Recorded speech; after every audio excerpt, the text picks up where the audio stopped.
Hello,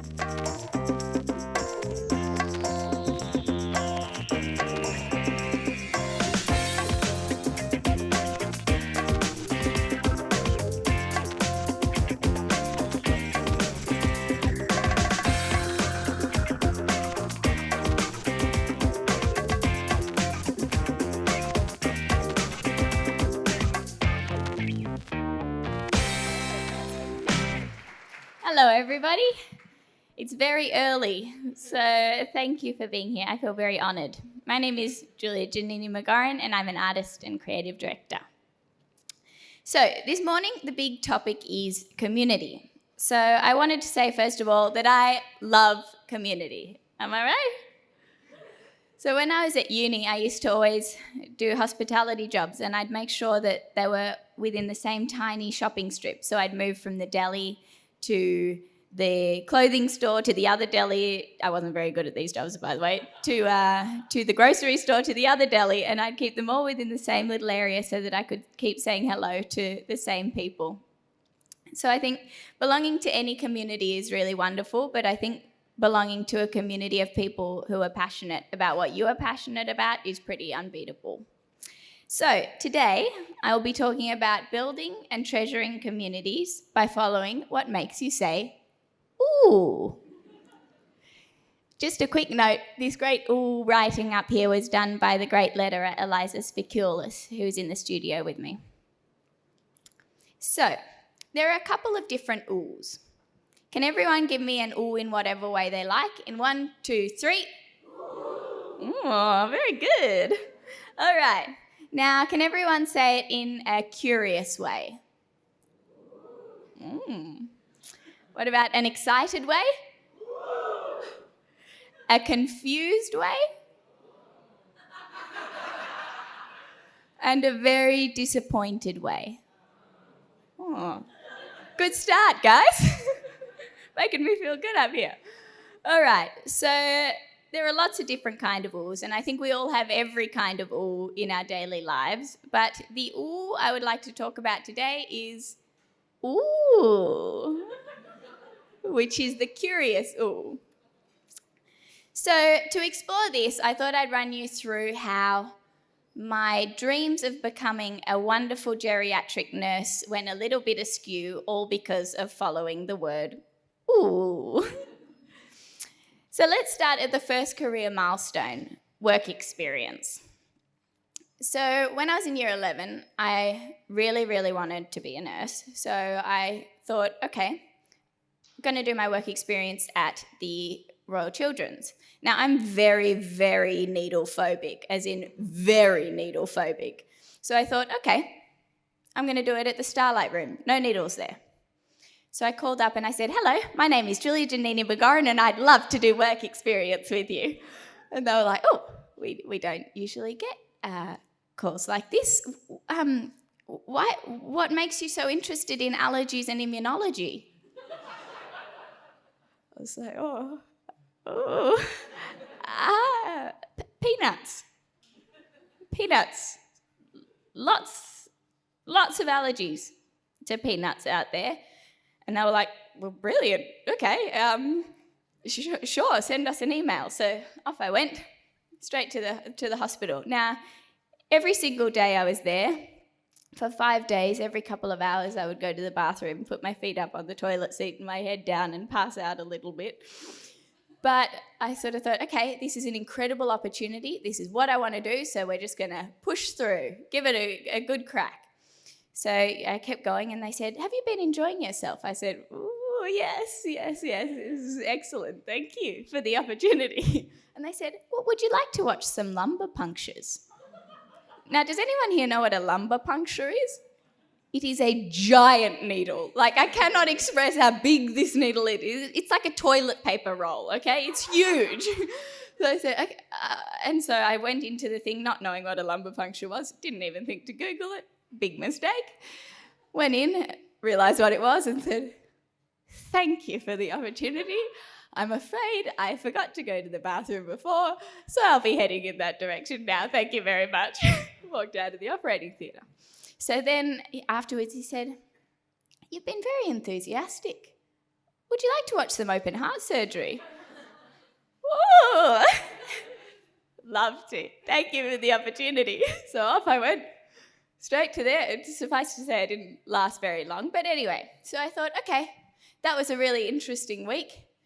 I think I'm going to make a great nurse. And if not a great one, a very enthusiastic one. So I kept going. So then I did year 11, maths and chemistry. So I got 0% 3 times in a row in maths. And then my science teacher took me aside and said, I know you're really interested in this, but you're really letting down my average. So I thought, lovely, probably not the career for me. Okay, rethink. So I thought, okay, all right, we're going to have to, really think this through. So the next stop was applying to university. So I thought, okay, can't do maths and chemistry. My best friend from grade 4, Lucy, was applying to the VCA, and I thought, oh, they don't need maths and chemistry. Here we go.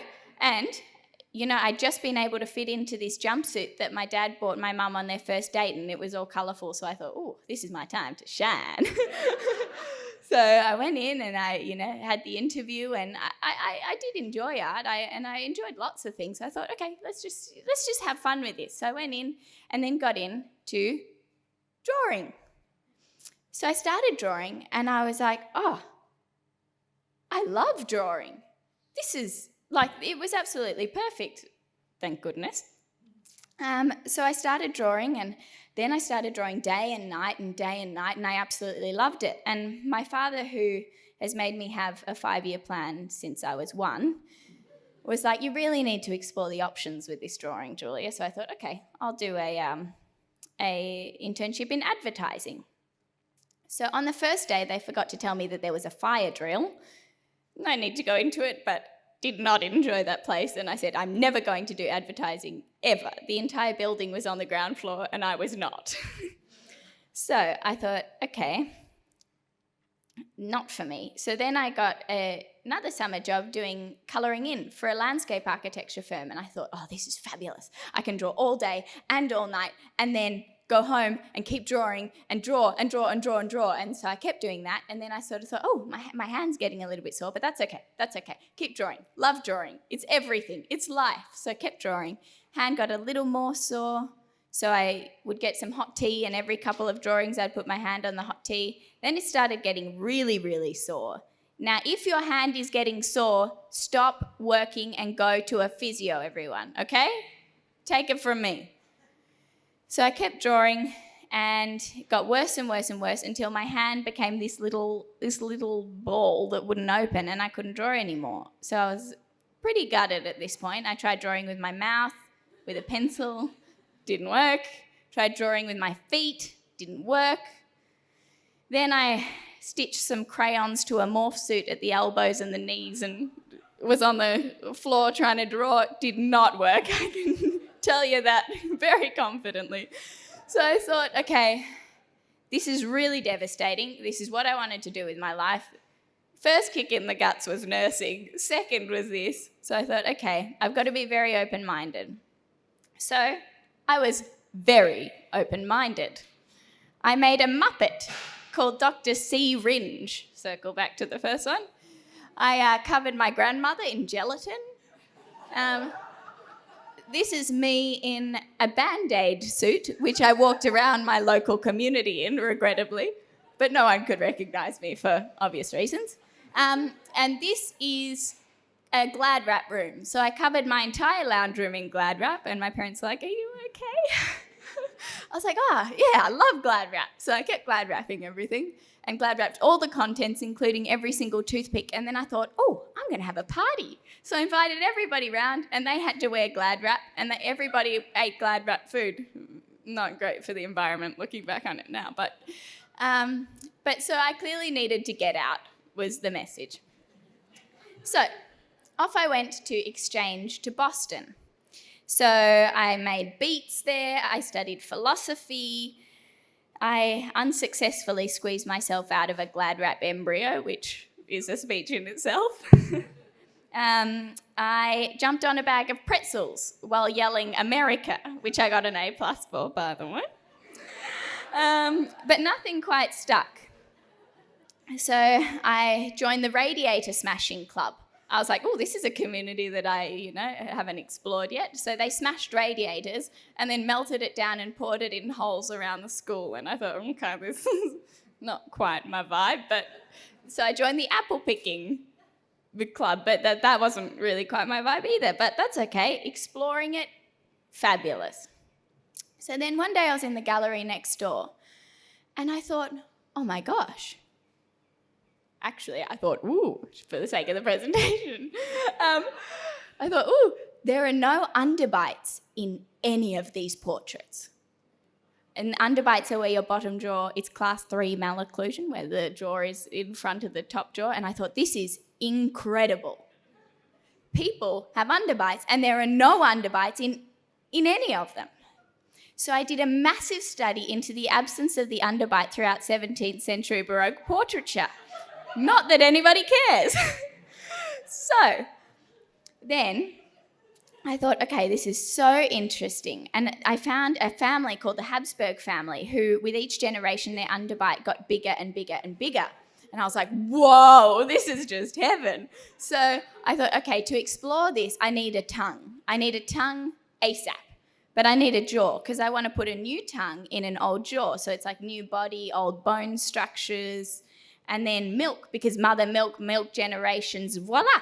So I thought, okay, well, I can't actually put this in the gallery, so I'll photograph it. So I thought, okay, photography.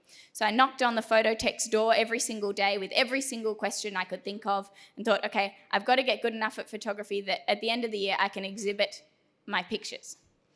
So I photographed lamb's tongues for 3 years. Sorry, very tonguey up there. So I did a couple of things. I exhibited them all in different places. I did a ceramics residency in Rome for an exhibition, which was to build a tongue fountain to honour all of the great emperors of Rome's tongues. Then, this one up here was for the French embassy, which was let them eat cake. You got that one? So yes, it sort of we kept going with the tongues. Then I also had a solo exhibition in this tiny, tiny town in Tuscany with the Noonan Cartwrights, this incredible family who own this gallery up there. And how did this opportunity come about? It was at the grocery store that I worked at in the shopping strip. I saw a woman and I said, "Ooh, nice bag."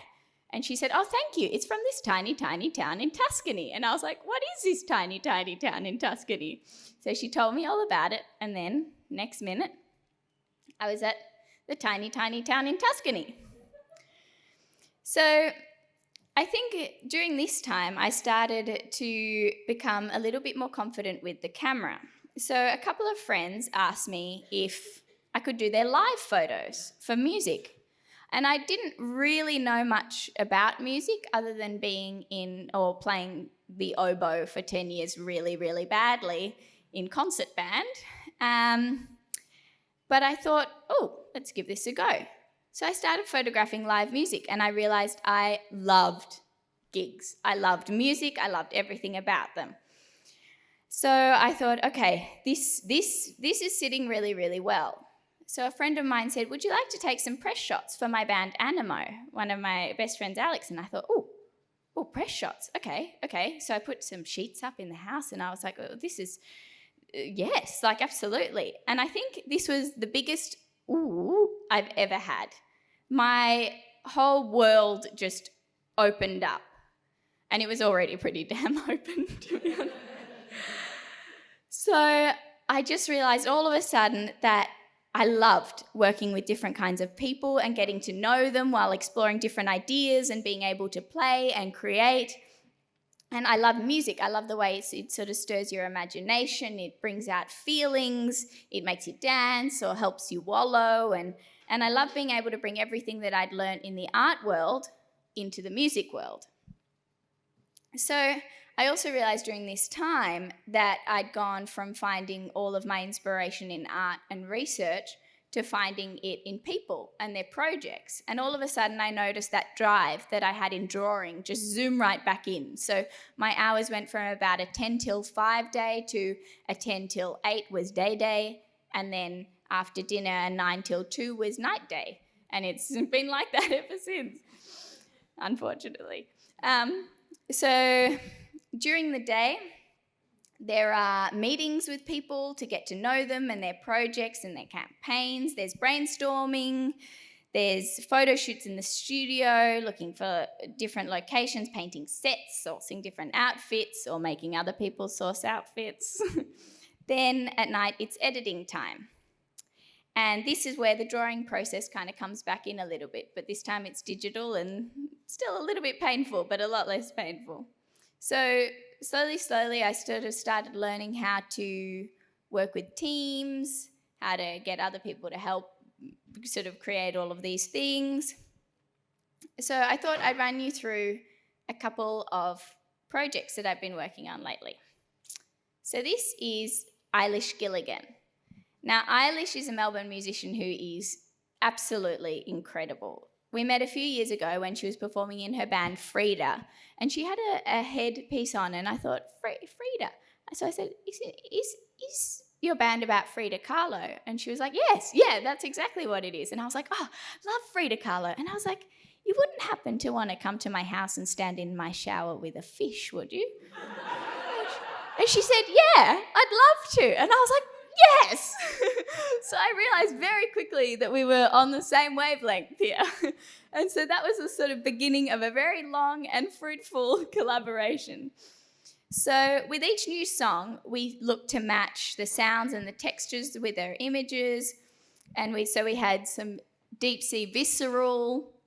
We had the furry and the scaly sort of sounds of that track. We also had the kind of shiny pop electro colours with the frogs in her latest one. And then we try and weave through a separate narrative, which is sort of about exploring her relationship with the animal kingdom to kind of enrich the series with another narrative that we can kind of keep bringing along with it. The second one is the Rubens. So I did a shoot with the Rubens recently, and I noticed that they had all of their press shots, but they hadn't done anything that really had been a bit over the top. So I thought, this is my time. So I pitched them this little situation here. And I said, would you be willing to maybe try something a little bit more than the standing shots from before? And I thought, okay, they had gold in all of their other branding. I knew this track was really good, so it would definitely go gold. So I thought, you'll use it, trust me. So then they said, okay, well, we're not sure how this is going to pan out, but we'll give it a go. So got to work. I started painting frantically all this clothing gold, and in came the buckets of gold paint. Not sure if they were too happy with that later, but they did love it. So there we go. And then on the topic of community, we have approachable members of your local community. So this has been a really interesting project to work on because we worked on it pretty much from the very, very beginning. So Josh and his manager Damien, he's here today, came to the studio, and we started brainstorming, and we thought, okay, approachable members of your local community. Okay, we need to create something very safe and very approachable. Positioning sort of had to be very graceful. That was graceful. And kind. And so we thought, okay, they couldn't lounge on a boat. They had to sit cross-legged on a boat. They couldn't, hey, sup, we got a plane. They had to curtsy politely. So we kind of wanted to juxtapose the experiences that are kind of often associated with rock stars, but do it with very orderly and very respectful positioning and approachable primary colours. So during this time, I got an email from Greg Carey from Grow Yourself Up, and he said, I know I'd started sort of art directing a couple of videos and working with lighting and colours, and he said, do you want to just direct one? And I thought, ooh, sure, okay. So I directed my first video clip for Sasquatch. with the help of a wonderful cinematographer called Nick Campbell. And so I realised very quickly that directing music videos is seriously hard work and seriously long hours. And I did have to Google, what does a director do? But we got there in the end. Probably should Google it again. And since I've been able to direct quite a few more, we can see approachable members back there again. So the Ooohs were kind of flying through the door at this point. I thought, this is all going, I'm really loving everything. I'm loving all the people I'm working with. I'm loving the music. Everything is wonderful. But I knew from art school that to kind of keep these Ooohs coming, you need to sort of learn more about everything. So, because it sort of becomes more rewarding. So I thought, okay, I knew quite a lot about creating images now. I knew a little bit about photography. I knew a bit about, so I had a pretty okay knowledge bank around those things. But I'd noticed that a lot of what I was doing had actually become branding. And I thought, actually, to do the clients justice, I actually need to wise up a little bit on this. So I thought, okay, but I had promised myself that I would never do anything to do with advertising ever. Ever, ever, ever. That fire drill, remember? Well, I caved, so I've been doing a master's very quietly at night for the past 4 years, part-time. We're nearly finished, but doing a thesis at the moment on developing brand personality for emerging musicians. It's killing me, but it's very helpful. So, as well as music, as much as I absolutely adore music, for the past couple of years I've been very lucky to go back to the original community that I sort of started with, which is VCA. So VCA has this incredible energy around it that an art school has, where you can it's this hive of inspiration and experimenting and sort of getting out there and exploring.